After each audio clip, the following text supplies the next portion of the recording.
Guys, how is it going to start? Anybody? Yes, sir. Yes, sir. Yes, sir. Just another 2 minutes. We are just waiting for Shubham, sir. He's the moderator for today. Shubham has kindly joined. Hi, Shubham ji, how are you? I'm hoping that he hears my voice. Yeah, you're audible. Great. How are Yes. you, sir? Doing very well, God's grace. How have you guys been? Thank you so much, sir, for accepting the invite today. You're So welcome. early in the morning. Glad to share my thoughts. How are things happening, at least how I see them on ground. How the situations in my state and my region, and perhaps what could we do better to fix it. Since you guys are recording, do you plan to put it on YouTube or elsewhere? Yes, sir. It's being live streamed on YouTube. Okay, So so the live stream has started. Uh, you yeah. don't mind this that if I look here or if I look here, what do you suggest I do? Whatever is okay with you, whatever is convenient for you. Okay, sounds well. Yes. Yes. Yes, sir. So, Over to Shubhamji. Yes. Namaste, Arjun. Namaste, everyone. Uh, can we pin all the panelists for today, Anushka ji? yes, sure. Yes.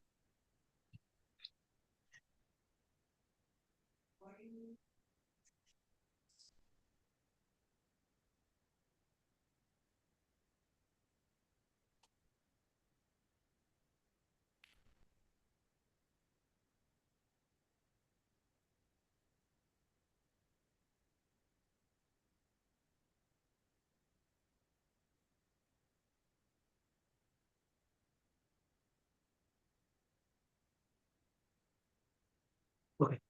So Anushka ji, let me know whenever you want me to start. Sir, you can start. Okay. Thank you. So namaste, everyone, and thank you for joining us on a Saturday morning to discuss a very, very important topic today. Uh, we are in the first session of a 2 day long roundtable, a series of roundtables that the team is hosting. Uh, and they have named it interestingly Gullak Dialogue. The idea for the entire 2 days is to discuss about how to promote entrepreneurship at a school level. And we are beginning with a session which is talks about the vision for it, the vision that leads us to in this direction, the vision that guides us to be in this space, and the vision that hopes to take us forward to seeing an entrepreneur in every school, seeing an entrepreneur in every block, seeing an entrepreneur in every village and every city from there. Honorable Prime Minister has given some part of that vision. The National Education Policy has given some truth to that vision. Our teachers, our educators, our school department, our governments across state and national level have given that vision its current shape. The vision comes from a bit of national education policy. The vision comes from the way our governments are run and they imagine themselves to be running. For that, today we have three excellent speakers who represent different layers in the government hierarchy and who represent different institutions, all of them coming from different walks of life and yet believing in some part of this vision of how entrepreneurs need to be there across age brackets, across localities, across geographies, and across communities. We have Deepak Sharma ji with us. Deepak Sharma ji is a senior analyst at NSDC. NSDC has been spearheading this entire movement towards skill development, towards promoting local livelihoods, and ensuring that people actually build up sustainable livelihoods by entrepreneurship or by picking up very skilled roles. It's a pleasure to welcome you, Deepak ji, today for this gathering. Uh, Thank you so much. It is a nice connecting with you all today. Thank you, Deepak ji. We also have Shri Arjun ji with us. I have followed Arjun ji's journey uh, from the time he wrote his book to now when he actively works with the Department of Higher Education as an assistant director, creating an ecosystem of universities, not just government but also private, in which Haryana leads right now in terms of number of private universities per unit of population. And it's a pleasure to welcome Arjun ji, who has been an advocate of culture, localized culture being the driving force of a state's development, and also just the role of higher education, especially in a state like Haryana, uh, where a lot of students from across the country come together. And he has been an active guiding force of the ministry in that line. It's a pleasure to welcome you, Arjun ji, for this August gathering. Namaskar, thank you very much. Glad to be here. Glad to learn, in fact, more from the conversation that happens over the next 40-45 minutes here. Thank you, Arjun. We also have Satya ji with us. Satya ji is a professor and director for Department of Entrepreneurship at EDII. EDII started talking about entrepreneurship when it was not cool. EDII has been leading this entire mission of promoting entrepreneurship, has been the first institute that talked about entrepreneurship as a mode of education. But also more than that, his role as in Hastkala Setu gives him a very front-end view of what grassroots entrepreneurship might look like, and what entrepreneurship that talks about that converts local skills to an entrepreneurial ventures, how that looks like. It's a pleasure to welcome you, Satya, to this gathering.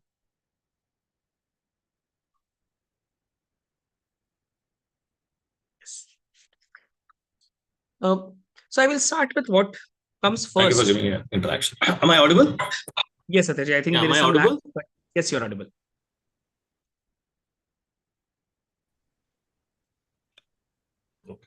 Okay. So we have three people who represent with three very different walks of life. Somebody who works on the skilling side and higher education side and at the grassroots level. So I will start with something which comes first when you talk about entrepreneurship in education. The national education policy has talked a lot about it across levels, from primary school and how they talked about students doing something which is of real value in their school life, to higher education institutions promoting the idea of entrepreneurship in their curriculum. How far have we come? For, let's say, for the last 15-20 years, how has this journey been from India to talk about entrepreneurship, to starting to talk about entrepreneurship, to right now the current phase where we are in our entrepreneurial journey? uh, let me give a little bit of structure to this particular question, in which, if possible, if you can look at India's own entrepreneurial journey or entrepreneurial landscape so far, where do you feel India is and where we are headed? uh, let's say a scale of 0 to 100, where we are right now in what our potential is. Our potential is at 100, where we are right now, and where do you foresee the next few years to take us, especially in context of NEP or the broad educational landscape? I would request Arjun ji to begin, and then Satya ji and Deepak ji to Great. Thank you very much. Great question, perhaps to start and begin the day with. Where are we? It's a little bit subjective of a questions because it depends on different regions of the country. Um, but what internet has done, it has been a great some sort of an equalizer. So there are opportunities being built in the rural hinterlands of Haryana, Bihar, Jharkhand, Gujarat, Rajasthan. So it's moving out from our urban spaces. Well, let me take a couple of minutes to contextualize what we're discussing here, and then perhaps bring what I think is happening in the space right now, where we are coming from, where we need to go. I remember giving a talk earlier this year on a topic which is about where India is headed, or how India will make that breakthrough. I then worked out a framework which I call the seed framework, which is required for the young people of India, the youth of India, to really make it in life and perhaps work towards building towards Viksit Bharat by 2047. Uh, when I call it seed, I mean, naturally, of course, all of you know what a seed means. We need to plant our youth in the right places so they can really bloom and make great in life.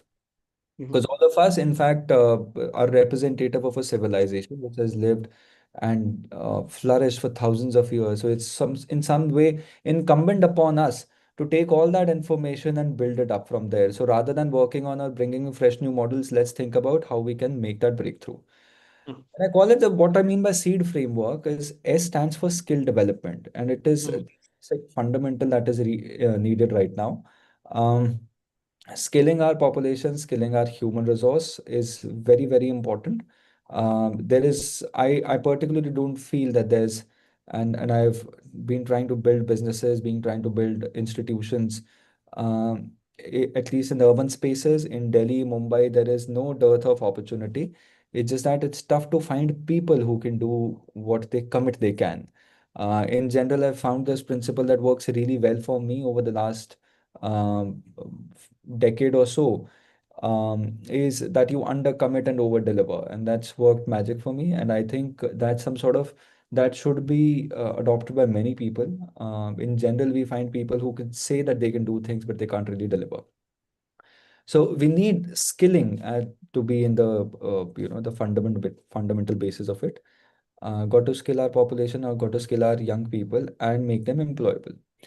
The second is E stands for other parts of this education, larger education. You need to have soft skills, you need to have basic graduation if required. You can do without it as well. Education is quickly advancing and moving towards artificial intelligence. AI is sort of taken up in the last 1 year as the go-to thing to make money in the market. If you want to raise capital, change your .com to .ai and you start becoming an AI entrepreneur. Sorry about that.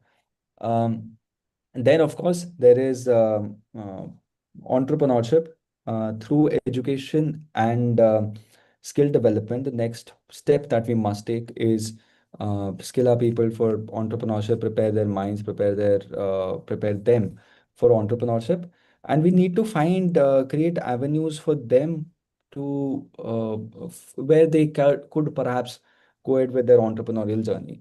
But none of this can really happen unless we bring some developmental capital in it. There is no way you could expect some, 18 or 19-year-olds to raise capital without the necessary exposure to the market. So we need to bring development capital in it also. Now, where does government come or where does corporate come in the system? Of course, corporate is there to build or help because they are looking at opportunities to make profits, but it's the first step, because this is where in the entrepreneurial journey or the journey of entrepreneurship India is. It's in the early phase, or 25-30% of its journey, where it's still in tier 1 and going to tier 2, but tier 2 is still trying to crack how to raise the developmental capital. So in this early phase, of course, we need the government to step in and help raise funds. And of course, there are many things that the government has been doing.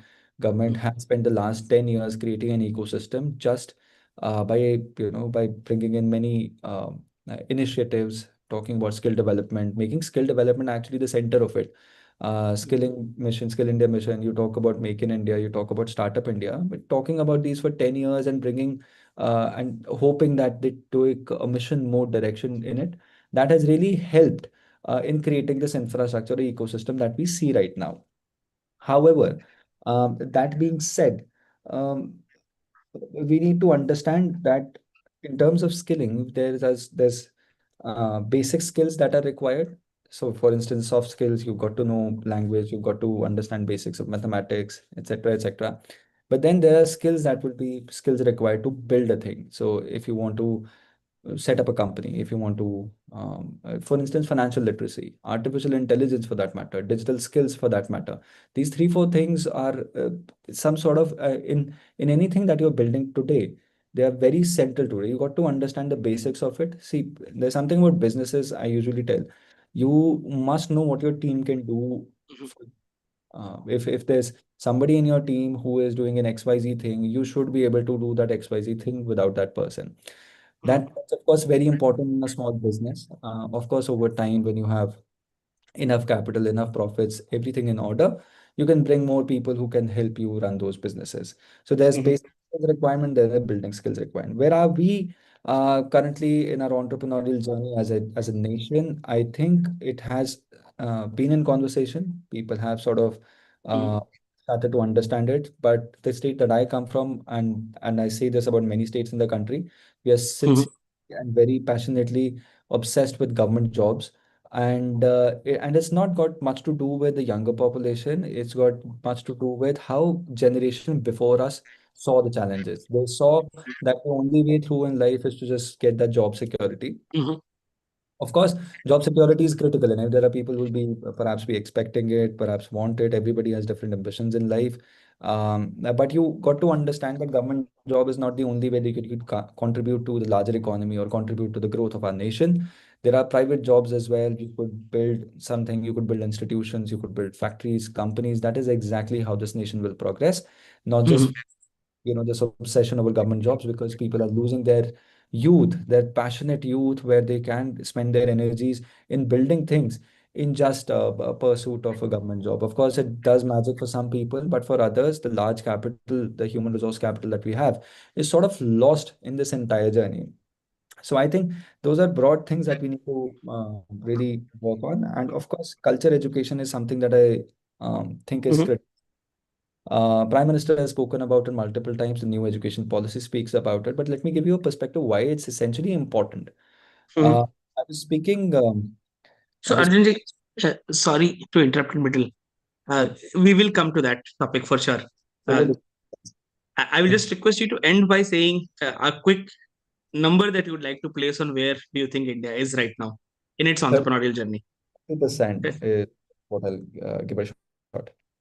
Okay, sure. Thank you, Arjun ji. And we will come back to cultural education for sure on how that can play a role in respect to our theme of promoting entrepreneurship in education. Thank you. We can now go to Satya ji, if you'd like to share. Thanks for the chance. I think let me clarify what is entrepreneurship is and what is the difference between entrepreneurship, enterprise education, and enterprise. There are three different things. I think we are all clubbing together and then try to create the whole set of things. Entrepreneurship is a thought process. Enterprise is the end result. And entrepreneur is the individual that we try to create by helping him understanding the business and those things. So there are three separate things, and we need to understand what we try to achieve. Are you trying to achieve entrepreneurship? Are we trying to create more entrepreneurs? We want to create more enterprise.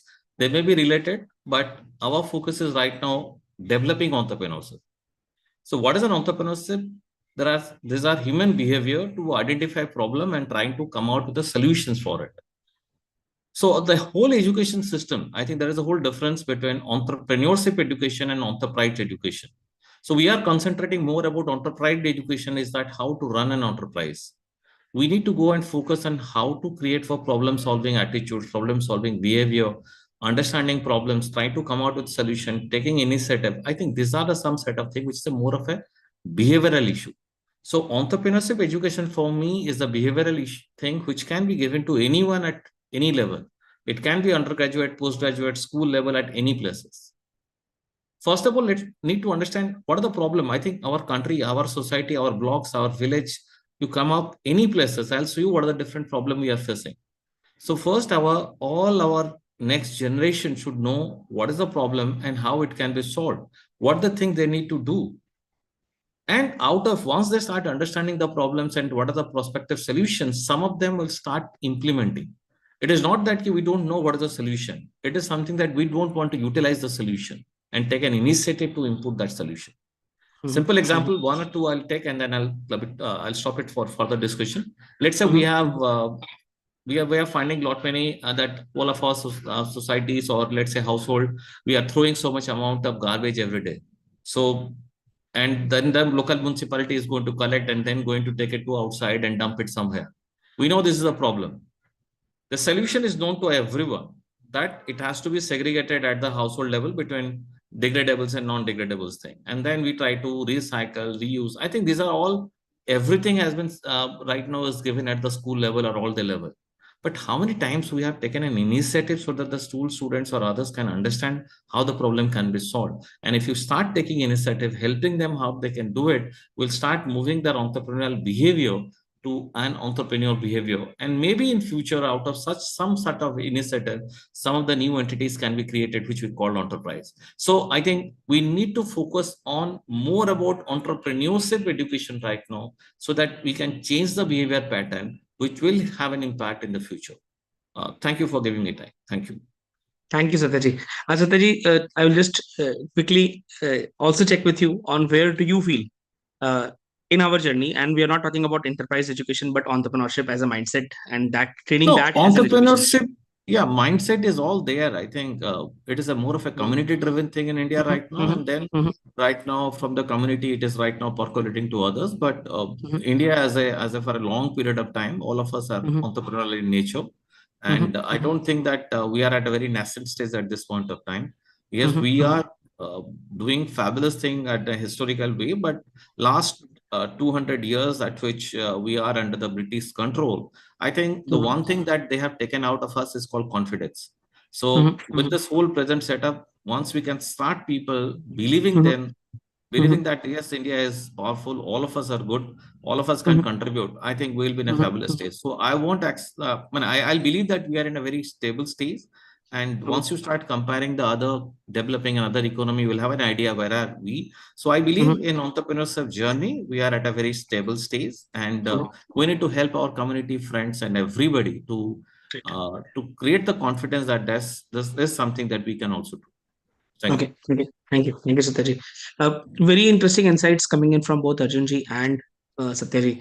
Arjunji talked about the seed framework on how skilling needs to be at the core of what we are talking about, and then taking it up to creating enterprises across.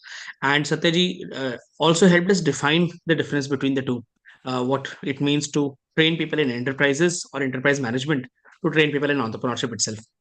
Thank you both. Now we'll move to the third panelist, our third panelist today, Deepak ji. Deepak ji, where do you feel we are in our entrepreneurial journey or our journey of creating entrepreneurs in India?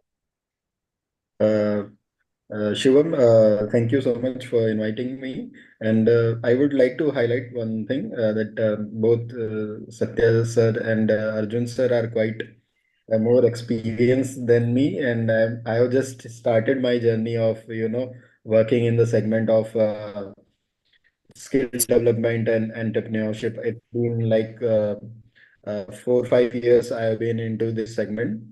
But coming from working in district level as a district resource, and now working at a national level at NSDC, what I have observed is we are moving into great speed, and as you have seen at a lot of startups are coming up, a lot of unicorns are being built in our country. The numbers are being increased. When I talk about like a district level, uh, there are a lot of schemes that government of India is providing to start an entrepreneurship journey, and they are this MSME department is also focusing on connecting these ITI graduates, college graduates to Mudra schemes and some of the state government schemes through that student can avail a loan and start their entrepreneurship journey. The journey starts with a low scale, and they can scale up with time, and and at national level also it is increasing. And there are several schemes that our government is focusing on.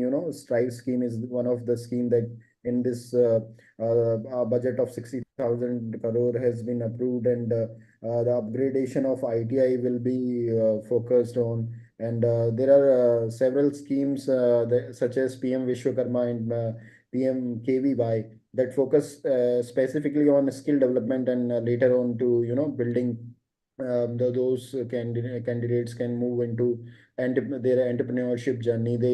These totally have a practical part also, so they can build their hands-on skills. So yeah, we are moving into right direction. We have come from unstructured skilling, divided into different ministries to focused skilling to demand-driven skilling. So yeah, we are moving into right direction, and I think will able to contribute more. Yeah. Yes. Deepak ji, where would you place India to be?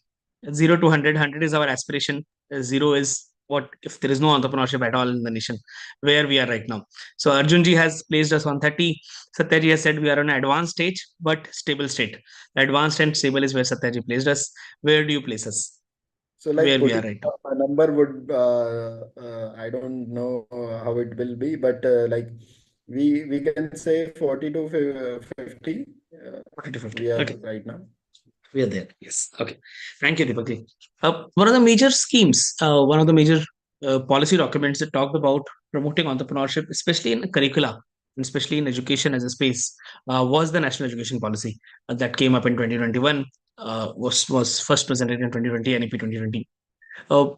This document itself, the drafting of this policy itself took 4 or 5 years, and the government actually put up a lot of resource behind it, brought in a lot of people behind actually creating a curriculum that can deliver on entrepreneurship. where, how far, how well placed we are when it comes to implementing the national education policy. How are we doing it? Which stages are we doing good at? Which stages need to be prioritized? Especially regarding NEP being a driver of having a more entrepreneurial nation, NEP being the driver of having more young people take up entrepreneurship as a path, where we are right now. I will start with Satya ji, followed by Deepak ji, and then followed by Arjun ji. Thank you. NEP, what is your idea that NEP is talking about entrepreneurship? You must have the NEP document, and if you have an mind, search it out. How many times the word entrepreneurship has been there inside the NEP? And then I'll try to answer that thing. I think all of you are listening to me. If you can go and search the NEP document, browse this word called entrepreneurship, and you can find how many times it is repeated. So I think once that is done, all of us will be at the same place talking about. Are we Ranjan, can we have that on the screen? No, I think anybody can do it. So that is the NEP document. This is an open document, and browse it, the word entrepreneurship, and then anybody can give me how many times inside the whole document we discussed about entrepreneurship. So I think that will give a clarity. I think I'll give it to all of this audience, whoever is listening and around, to analyze themselves and talk about. So NEP and entrepreneurship, I have my different opinion. NEP is talking about obviously skill development. We are talking about how we can give intensive, how the education can be there. But entrepreneurial thought process, as I told about that, it has to be done. I think NEP is one of the way to achieve that. Once we start helping people to understand what is happening, what is the challenge the industry is facing, once they go to internship, what is there, how we can look into courses where the students can apply the subject back in this whole thing. I think these are the modifications which is required. But beyond that, for me, entrepreneurship is more about a thought process that we need to work across. That how we can think about that we can go for such a trillion economy, what can be contributed, what are the different dimension that we can look into. So I think this whole education, the whole support network that we require across, so that you want to create. So it is not just about education. We need to motivate parents, we need to motivate the community, we need to motivate the family and everybody to support somebody. So if tomorrow I'm interested to starting or initiating my entrepreneurial journey, I need the friends and relatives, I need the faculty and staff, I need everybody to support me in some way or other. I think we need to develop that culture, that how we can help each other. And that is the whole crux of community-driven businesses across India currently. And I think somebody has written it, Satya Patil has only appeared 4 times in 66-page document. So you can understand what I'm referring here. Okay. What context it is given, I think. So I think since most of the people has not gone through the whole document, and then we try to interpret that it is all about entrepreneurship, I said, let's go and understand what is the thought process, and then understand what is entrepreneurship. So in the main PDF, it is 13 times, or so this is a way you can understand how it is there, to what extent we are talking about, and how you want to implement that thing. So no comments about that. But for me, it is all about the thought process that we need to do a lot by motivating people to think about problem solving as a behavior and taking initiative to solve those problems. Thank you, Satya. So Professor has given us a nice layout to also look at entrepreneurship. What I could gather from what you mentioned, Professor, was about that entrepreneurship need not be about a policy document. It has to be in a mindset where, from your neighbor to your friends and family, to your local ecosystem supporter, to your local friends and relatives, how they look at entrepreneurship and how they can support an entrepreneurial desire. And NEP only serves one small piece of the puzzle, while the larger puzzle exists in society, and how that can be done. But also good reality check to see whether NEP actually, if NEP actually wished to promote entrepreneurship so much, it would not appear 13 times in a 115-page document. That means at least some thought has gone into having entrepreneurship word mentioned, but it is still very limited when it is only mentioned a few times. It's a different, I think they are talking about education is a different, but I believe entrepreneurship focus has to be different. Policy initiative comes at a very later stage, when I have decided when the funding requirement, other requirements will be coming. So I think we need to explain to everybody that funding is not the parameter to initiate any entrepreneurial journey. Funding can be required, but beyond I think the first state to understand is that what big problem I try to solve. How big is the problem? Are there enough people who are having this particular problem, and how we can solve it?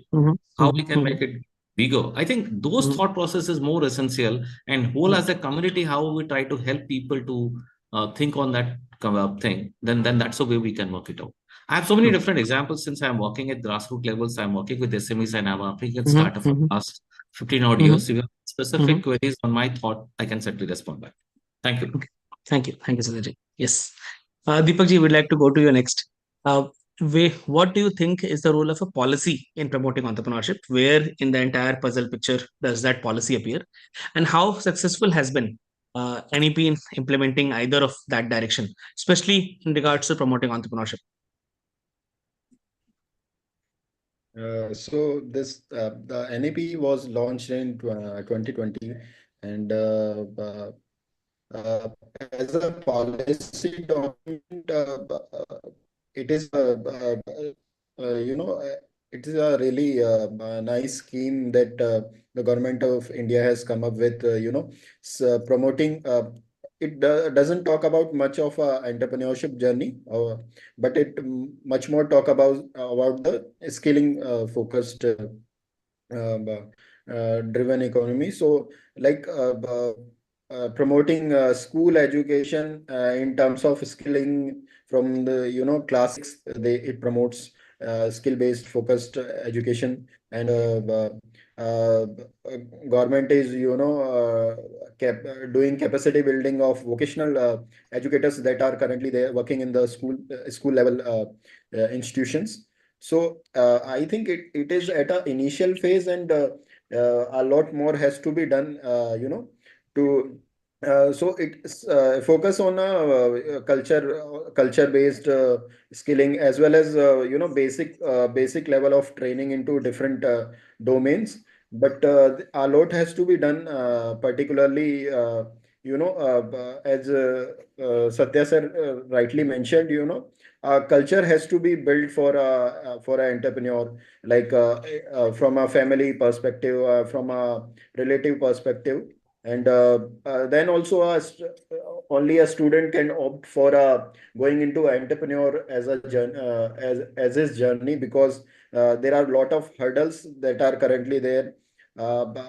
Even parents doesn't focus much on they more focus on the education part of it, but not on skilling part of it, because they want to put their you know children more into formal kind of a education, like do you complete your 12th, then you do engineering or a medical or something like that, and you move into the direction is already set. So we have to think beyond that, and move into different kind of setup. So yeah. Thank you. Thank you, Deepak ji. Deepak ji highlighted the point that NEP probably talks about more skilling than entrepreneurship. And that is also visible by using the yardstick Satya sir gave us on how many times does it appear. So skill appears 54 times in the NEP document, then 13 times of entrepreneurship or entrepreneur word, as I mentioned. Deepak ji also highlighted the point that it is a work in progress and it will remain a work in progress for a considerable amount of time, but it is also probably just the initial phase of now. First time the policies are coming around this, and possibly a lot more needs to be done and needs to be seen on what the government does to actually take this up. I will now move to Arjun ji is to reiterate the question. The topic that the question that we are broadly discussing is about NEP, and how much do you think NEP talks about, what aspects of NEP do you think talks about promoting entrepreneurship, and where we are in this journey? Are there implementation lags? Are there policy gaps itself? Or is there a vision gap where we are in terms of NEP promoting entrepreneurship in education?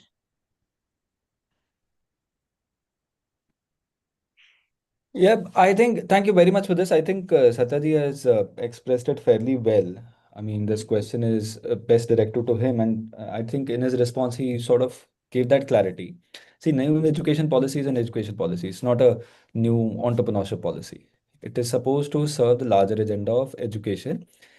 In the base of it, or in the document, I think Arpit pointed out clearly, there are a number of times entrepreneurship has been mentioned. Some may expect the number to be significantly large, others may expect that it to be enough. The larger understanding that at least I have in my mind and how I see it is this. Of course, the entrepreneurship mindset is there. It has historically been there. It's over the last uh, couple of centuries. There's perhaps some sort of a limitation in our confidence levels or limitations of skills or limitations of exposures. And as a consequence of these bunch of factors, we stand at a place where we are still questioning that if should we be entrepreneurial enough. But I think be it new education policy, be it any policy initiatives from the government of India, be it through works of remarkable people like Satya ji, be it through initiatives, these conversations. Society essentially progresses through these conversations. We talk, we share ideas, and by sharing ideas, we are actually seeding different of these opinions and mindsets and people all across the nation through, and internet has really helped us achieve it. Because this is what we've been seeing over the last decade, the larger data democratization. There's add to it the impetus of the government, add to it a changing mindset, larger exposure, more capital or more India's per capita income increasing.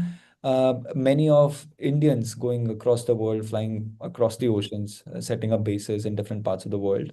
It's a consequence of all of those factors that largely an entrepreneurship related or entrepreneurial mindset is coming back. It's being re-energized. It's being refocused right now. So I think I don't think there's any policy gap much. I don't think there's also a vision gap. We want to go there. This is our end objective. We understand the larger job crisis in India will only be resolved through more entrepreneurs, through more enterprise, through more businesses. Businesses could be small scale businesses, micro level opportunities, micro enterprises. But one would also imagine building in bin corporate houses. And it's a lifelong journey. It's not something that you do that tomorrow morning I'll be an entrepreneur and day after tomorrow I'll have an enterprise and day to day after I'll start thinking of my retirement plan. See, it is something that you do all your life. You get up in the morning, you get to work because you want to build something.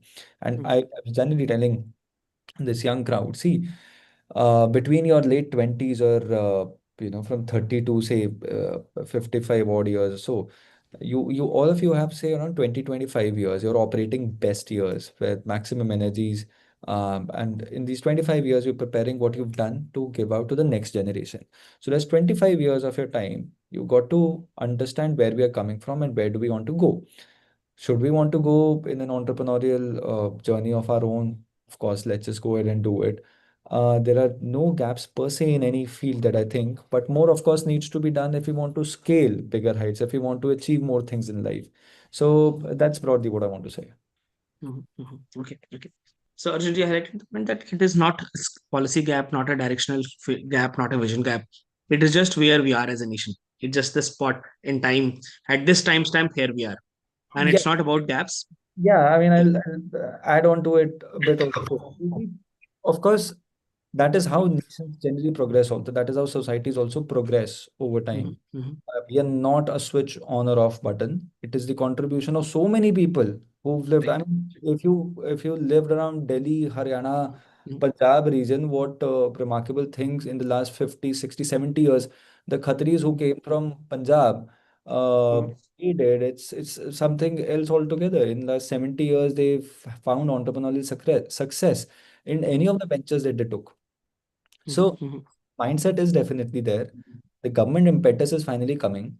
Uh, we are now at policy level, at government level, we are now telling our young people to venture into businesses. It is not no more a domain of a family enterprise. It's no more just a domain that Banyas will do business or Khatris will do business. There are people who first generation business founders and business developers and so on and so forth. So there's opportunity, ample opportunity out there, and we are there at that juncture in the post-independence history of India that first time it's being expected, hoped, and worked towards that we build more things.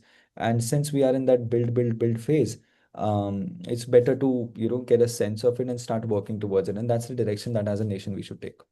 Okay. Thank you. Thank you, Arjun. Now what we'll do is we'll change the mode a bit and ask pointed questions taking shorter responses and do probably a series of 3 to 4 questions that will take us to the final summarization phase.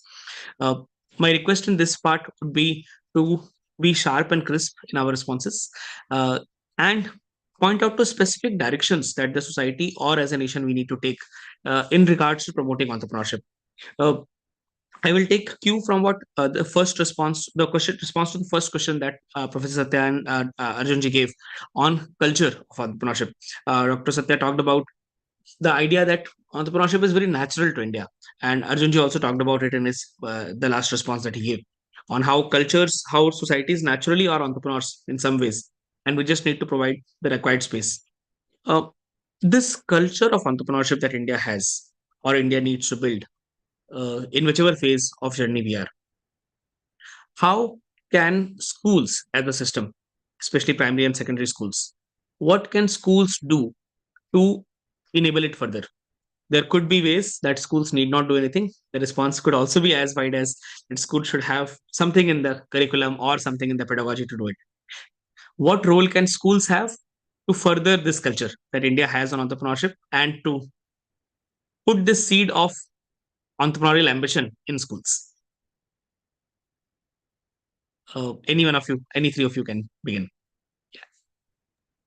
Okay, I think I'll let me take the lead being an Uh-huh. background. See, first thing, our whole education system we have built for celebrating success. So Mhm, you mhm, percent, you have 99, you are the mhm, best. mhm, I need to use that, understand that we need to celebrate failure also.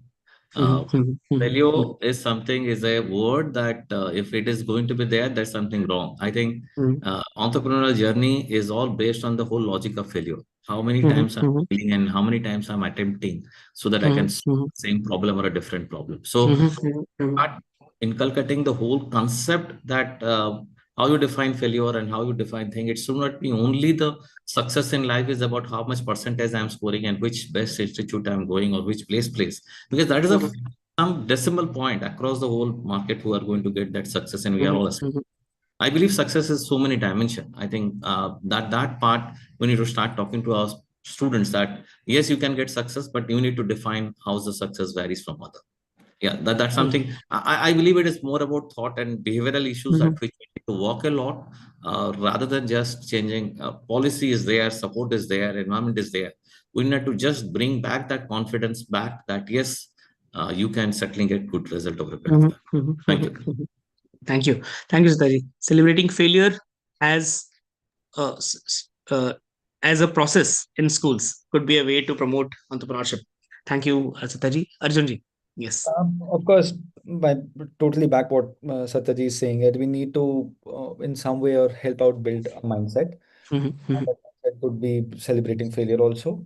But mhm, large, taking from what Bhagavad Gita also says, that we need to stop comparing ourselves to others. It's our own journey. Everybody is on their own journeys, and we've got to be better from what we were yesterday. If we can build that, mhm, help have everybody focus on whatever they are doing, any ventures that they've been undertaking. Let's think about building that mindset.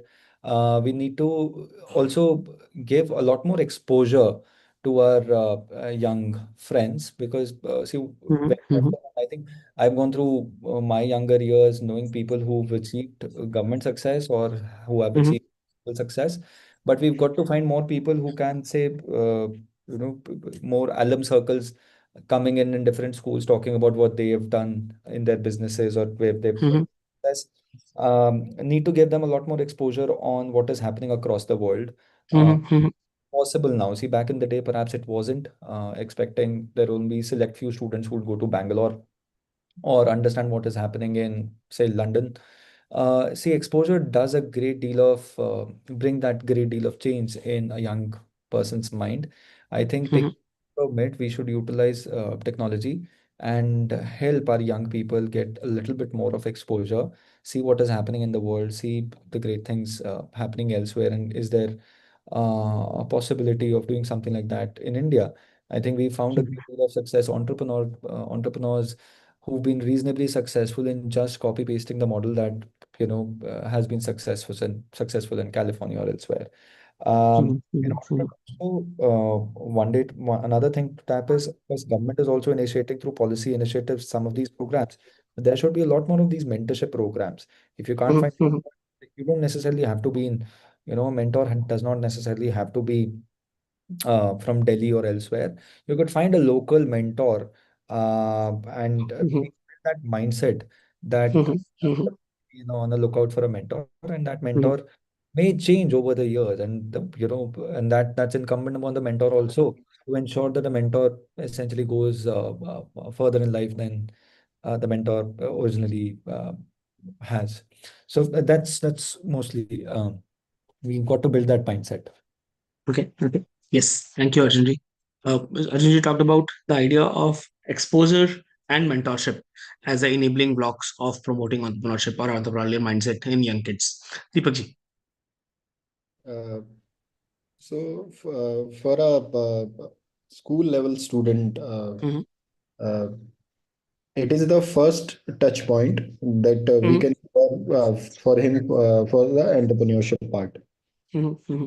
So in terms of like we should more focus on building student curiosity, and confidence level, creativity, and problem solving skills. We need to focus in a school level, maybe at a school and private schools, more as the government schools. We should more focus on, problem solving skills at a young age. So he can build on entrepreneurship, like innovation part of it. So creativity should be there. So move into that direction from a younger age only.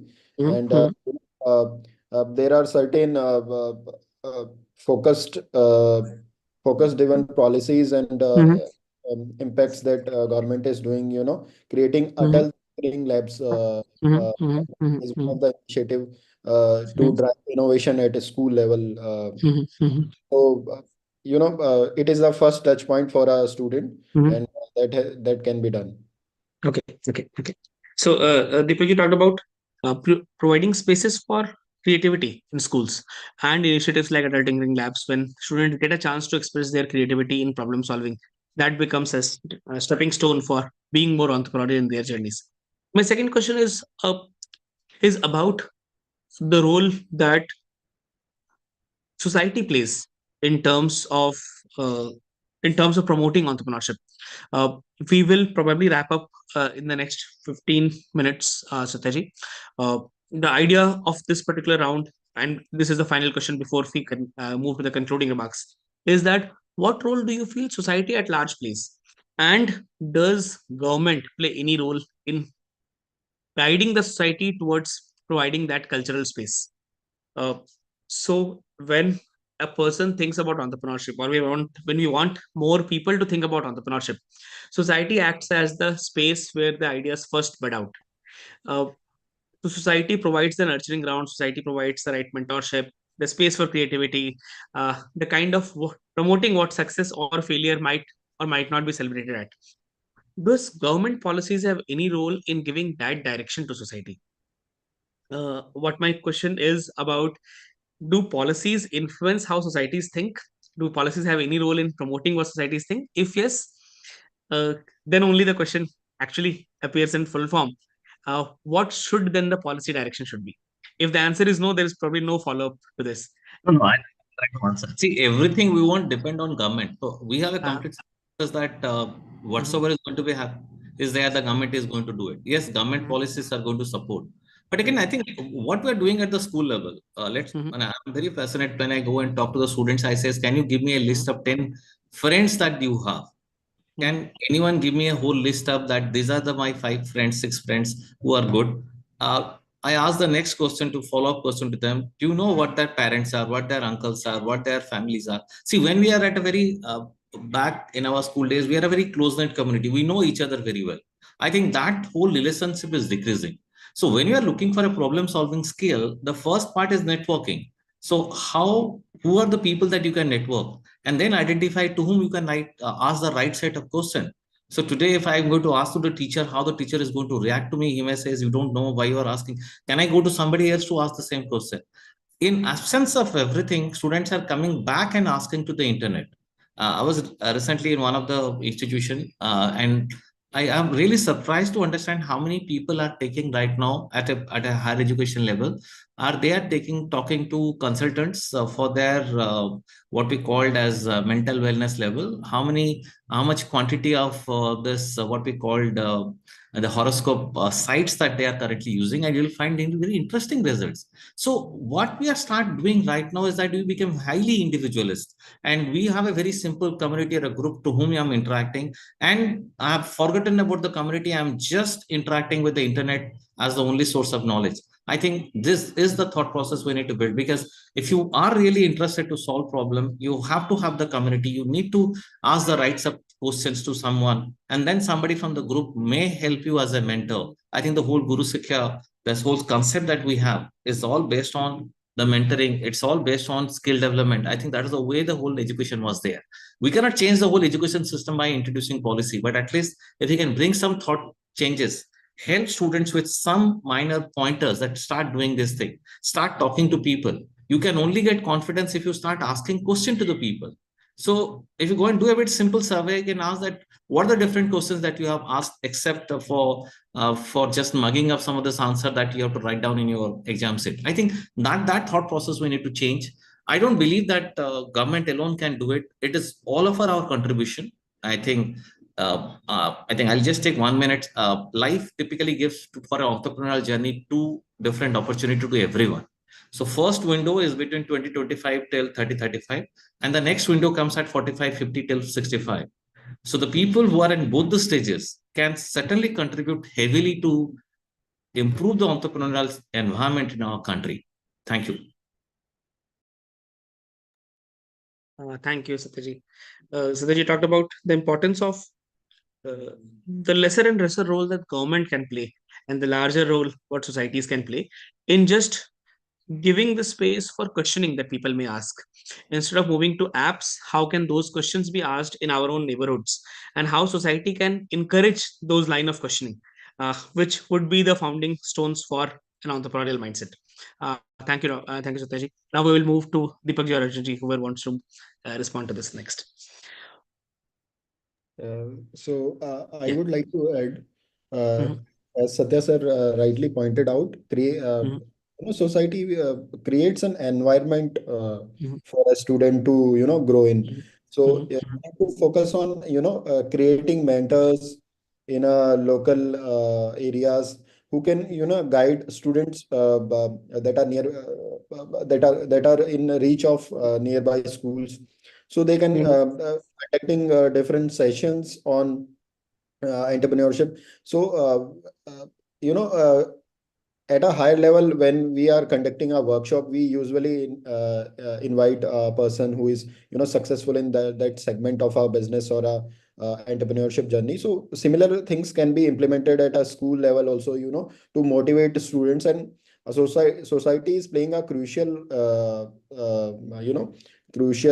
level stage, playing at this stage. So like, it can be done and can be implemented very nicely. Thank you, Deepak ji. Arjun ji. I think I'll risk repeating myself. We've sort of understood what is required per se from the society. We've sort of understood that what is the government's role in it. One-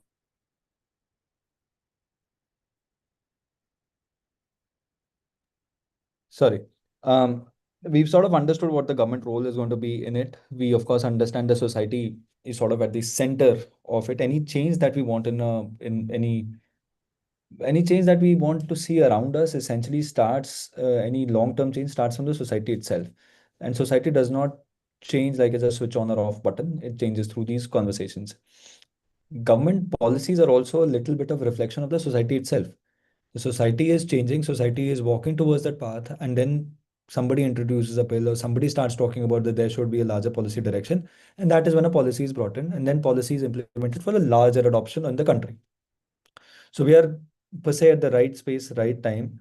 In terms of schools, of course, I've spoken about how it is important that we find those local mentors who can give support and really that confidence and build that mindset for young people. But then don't discount the fact, and I think we've spoken about internet, the kind of exposure that young people can get from internet is parallel to none. So you've got to have something happening for you locally as well. But then you need to give them the wings through the avenue that internet is. Give them the opportunities to imagine the possibilities, imagine things that are happening in the world, and let them dream big, let them dream high, because unless they imagine or think on those lines, na, they won't be able to take the first step, or second step is then, too far. So you got to imagine that if they're shooting for, what's that quote? If they're shooting for the moon or shooting for the stars, you will land up, uh, you know, if you're shooting for the moon, you land up in the stars, or something like that, the quote goes. The point that I'm trying to make it, if you make your goal large enough, you will achieve reasonable success in the pursuit of that large goal. So that could perhaps be your larger entrepreneurial goal as well. Why can't we imagine building, multiple unicorns in India? And that dream does not necessarily have to uh, happen, take shape, or be dreamt in our tier one cities. It can be dreamt in tier two, tier three, tier four cities as well. It could be dreamt about in our villages also, for that matter. There are many businesses. Misho is a great example of what they're doing right now, or what it has done for our village economies, or tier three cities. The small workshops, small houses, women stitching some bags and selling them across the country. And that is how businesses are built. So that is happening. So, of course, find local mentorship in education circle. There's policy support coming from the government. Society is giving a great deal of mindset shift. And then, of course, give them exposure through the larger space that internet is. Earlier in the day, or perhaps yesterday, Nikhil Kamath from Zerodha, he tweeted that he was sitting in a conversation with Elon Musk. So see, all of those things are possible. If 15 years ago or 20 years ago, had you asked Nikhil Kamath the same question, he might have thought otherwise, or may not have been able to imagine. But see, these things are possible. Humans, and children more than, overestimate what they can achieve in 1 year, and grossly underestimate what they can achieve in 5 or 10 years. So keep at it. We are all sitting at the, um, in geology or in astronomy, it's called the Goldilocks zone. We are in the right place, right time, right opportunities, right framework. Like Satyaji was mentioning earlier, that there's capital also available. So that mindset is also slowly shifting. So we're sitting at, the great cusp in us, in the 21st century for India. It's just now upon us to ensure that our education is not necessarily limited to just learning or rote learning. It has to be exposed to larger idea, that is entrepreneurship as well. Thank you, Arjunji. Arjunji, Satya, I loved one part of your remark, especially more, uh, where uh, where you mentioned about this being in a loop, where social direction gets reflected in a policy document, and then the policy document also sets society in a certain direction in some ways, and then it forms a loop. Hopefully this loop is towards taking us to our own aspirational stage of 100 in entrepreneurship, and this is a positive loop that is reinforcing itself both via society and via policy, and then at the family and community level. Thank you so much, Arjunji. I'll just quickly try to summarize what we did in the last 1 hour, and then open up for any closing remarks that any of our panelists might wish to share. Uh, we started with the broad idea of promoting entrepreneurship and what it means. We got some excellent ideas on what to be done at a school level, especially because the team that is organizing this is also working on a project around the same. Uh, and this overall, all the ideas that we discussed here will eventually form a policy document that will support entrepreneurship promotion at a school level, especially from the government side. And that's why the first panel for the 2 days includes government vision. We talked about celebrating failures and that being a part of the school journey that we all have. Instead of only celebrating successes, we talked about celebrating failures. We talked about providing exposure at a school level with entrepreneurs, from your neighborhood entrepreneur in your city to a school alum who did great work.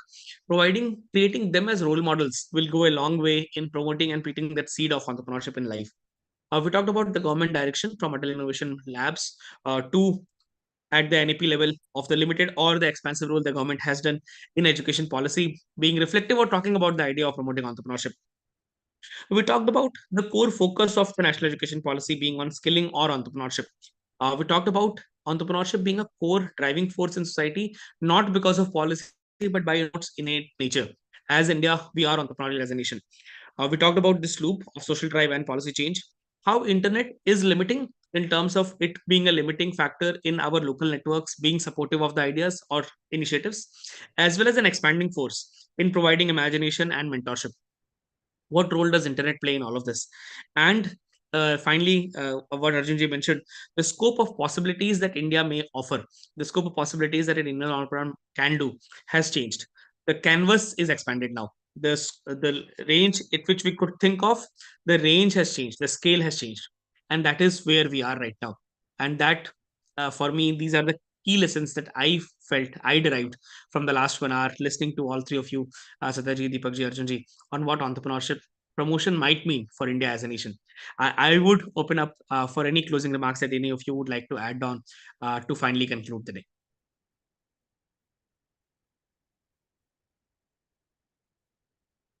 Are we opening questions, or because Kavita Ji has written something about Mhm.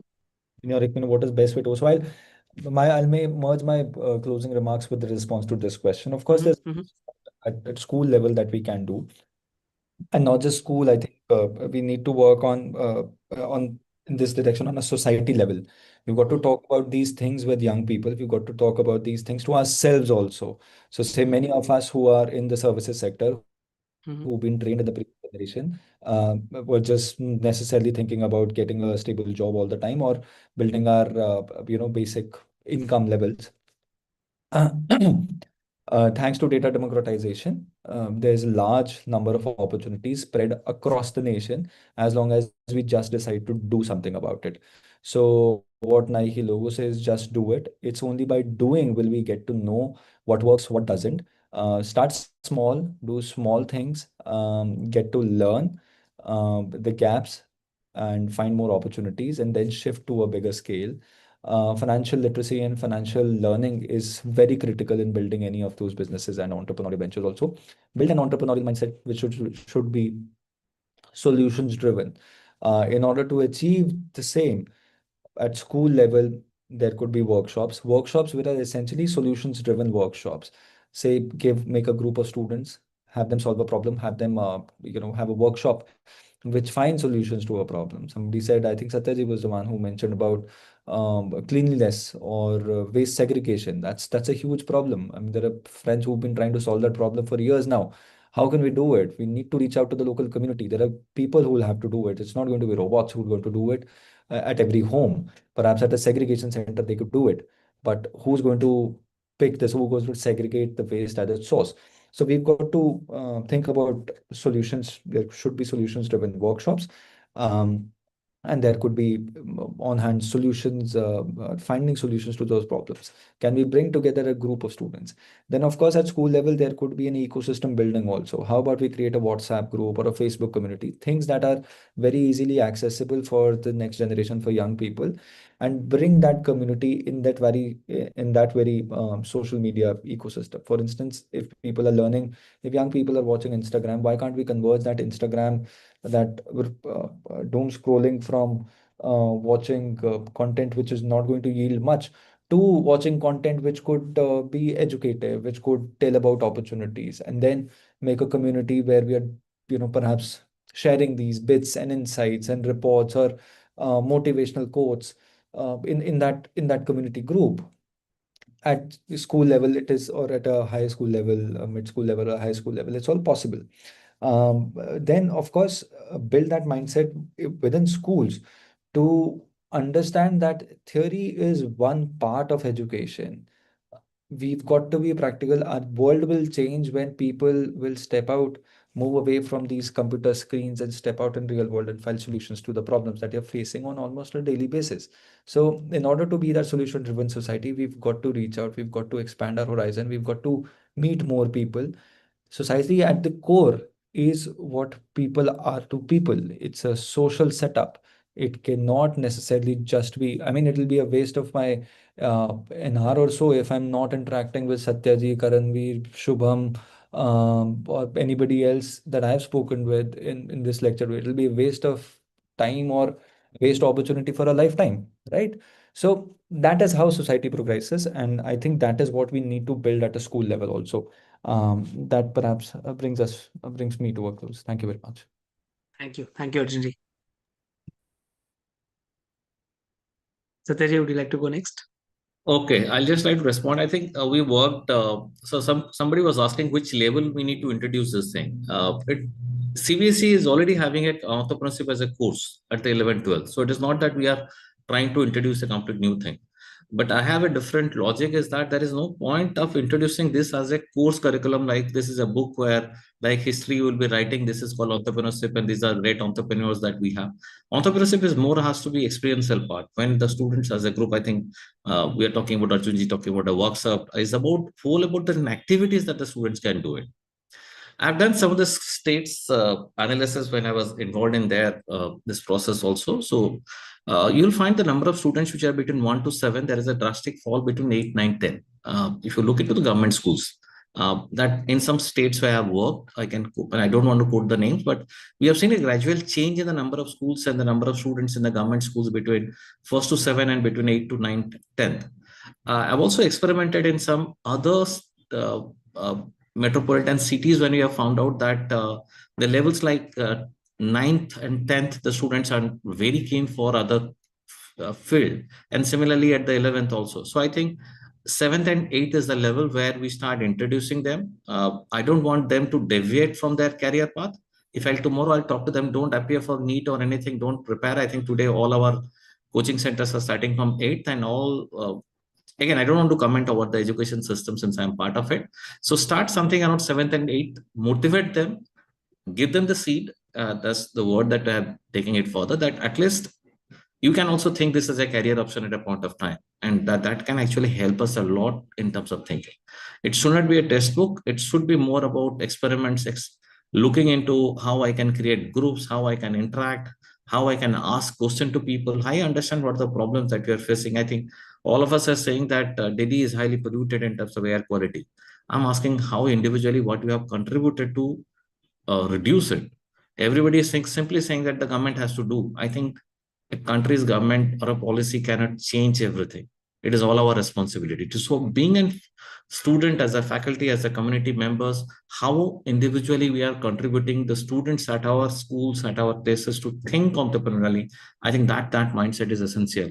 So don't, I mean, as a suggestion, don't introduce as a curriculum. They are already burdened with so many books and so many assignments and activity. Make them entrepreneurship as a fun learning, understand how we can solve problems. That's my take, but if you need any specific, I can certainly substantiate. Thank you for giving me. Thank you, Satyaji. Deepak. So summarizing the whole session, I would like to say the today's discussion makes one thing very clear, that if we want to build a generation of innovators and job creators, the foundation is must be laid at the school level. We need to create curiosity among students. We need to build creativity skills in them. And with NEP 2020 and Skill India missions and school innovation councils and growing community participation, we have a right policy environment, and ecosystem is already there. So we as a society, our collective responsibility is there, government responsibility is there, school and industry and society also has a responsibility to convert this framework into real opportunities for every child, creating an environment for him. If we build on curiosity, confidence, and creativity at a school level, so we have a great potential of innovators. If we talk about student coming out of a college education, we have 1 crore of youth that is coming out of a school education. So if curiosity and innovative skills are built at a school level, so we'll be building more onto India's entrepreneurship journey. So by saying this, I want to thank all of you and conclude my discussion. Thank you so much, Deepak. Just in the concluding remarks, we have sort of set up some template for what entrepreneurship at school level might mean. From the age at which we need to start to the pedagogical tools that we need to start with. What are things to avoid and what are the things to be done? What role does school need to play, what role does parents and teachers need to play, and what role does society as a whole needs to play. All of them got covered in some aspect just by the concluding remarks of the three panelists that we have. It has been a wonderful morning from me to listen to all our expert panelists and to have seen this as a beginning session of the Gullak Dialogue for the next 2 days. It's a pleasure for me to see and listen to all of you and also set some direction for the group who's working on the project, as well as to all of us, to also see in some form of a peephole into what the future may look like. This, for me, is the summarization of the entire 1.5 hours that we have spent together. We are lucky that we got this opportunity to listen to all three of you and to realize where we might be headed. This is an extremely rare skill. As Satya mentioned, horoscope websites and apps are doing well because there is an aspiration to know the future. And we just got to see a quick glimpse of what the future may look like. So thank you for the panelists who have joined us for this session today. And thanks to all the hosts and the people who brought all of us together, Karan ji, Anushka ji, Kavita ji, and the team. Thank you all for enabling this. Thank you. Thank you. Thank you, everybody. Thank you to organizers, all the fellow speakers, and thank you, moderator Sharma bhai. Khayal rakhiye apna. Thank you very much. All of you, wishing you a great day ahead. Thank you.